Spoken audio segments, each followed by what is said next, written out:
I've seen a question the other day on the internet asking me, are we living in a virtual world? Are you living in a virtual world? You know?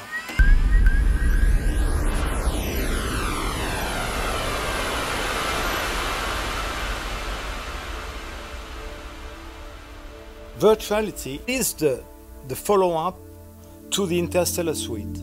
I've tried to create this world where you go inside a computer and experience all the different sonic and musical things that happen now that we use computers everywhere. Which is kind of his expression of the virtual world we live in, with a very kind of science fiction feel to it. Interstellar Suite tells a story. Virtuality tells a story. Unmistakably, Amin Bhatia. He knows very well how to get you in, pull you in, make you look around, feel the painting, if you will, and then throws you out into the next story. Amin's a great composer, and he's a great sound designer and synthesist, and he's kind of got the whole package. I don't think anyone other than Amin could take computers themselves as an inspiration for music. The way he constructs sound is not just about, oh, this is really a cool sound, check this out, you know. It's about the bigger context. It's like, how can I make this into music? He starts off with the Kyrie theme, which runs through the album melodically in variations in a beautiful way. Each different piece of music had an idea to say. A Pocket Full of Data is just a simple piece celebrating email and little messages that can change so much in our lives. And then he hits you with something like Need for Speed. One of my favorite, for example, it's Virus Attack, you know, and it's in 5/4. And another one is in 7/4. That would be track number 8 or 9. And another one is the World Wide Web. It feels like very much a collection of short stories to me. Somebody's going to get a hold of this and imagine a visual element. I'd like to see him collaborate on some with a visual artist. The very last piece of his Virtuality Suite is called Second Life, which is, you probably know what it is. It's a virtual game. I'm not familiar with it, but I know it exists. And it's a completely, I think people get lost in that kind of game.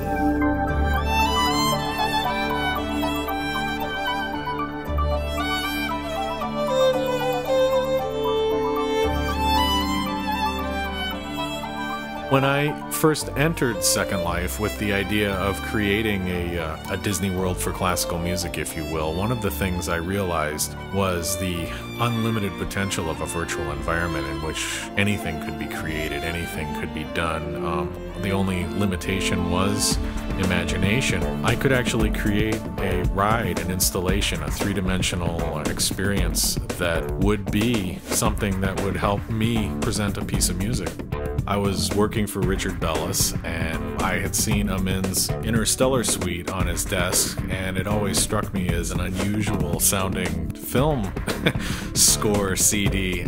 A few years later, Richard had mentioned to me that Amin Bhatia was coming out with an album called Virtuality, and he had known about my work in Second Life and thought it would be a natural fit.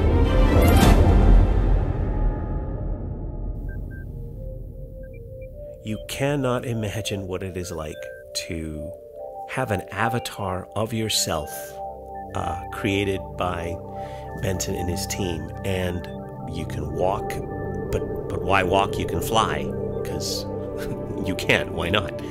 And Benton had built all these different buildings for different periods of music, ending with a modern day world where the Virtuality album was featured.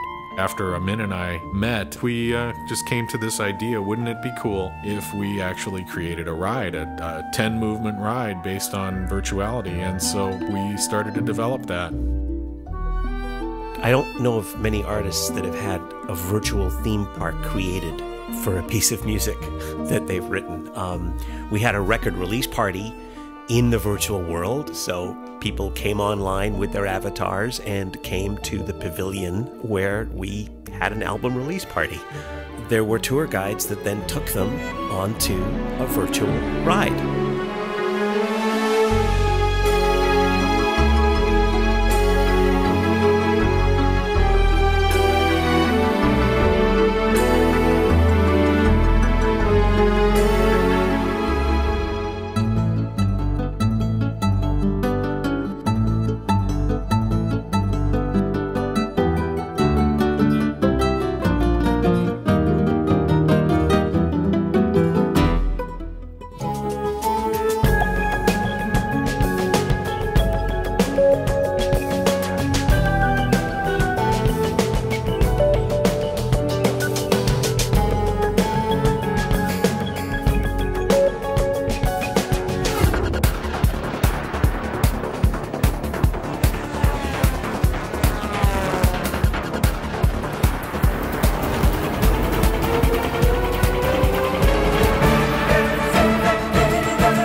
As we get into the next stage of the album, which is creating videos, this virtual world is a perfect starting point because some of the videos can actually just come from here. We can send a camera roving through this virtual world and there's your video. And then in other cases, these videos or this ride can serve as a storyboard for bigger projects and more CGI. It's a great start.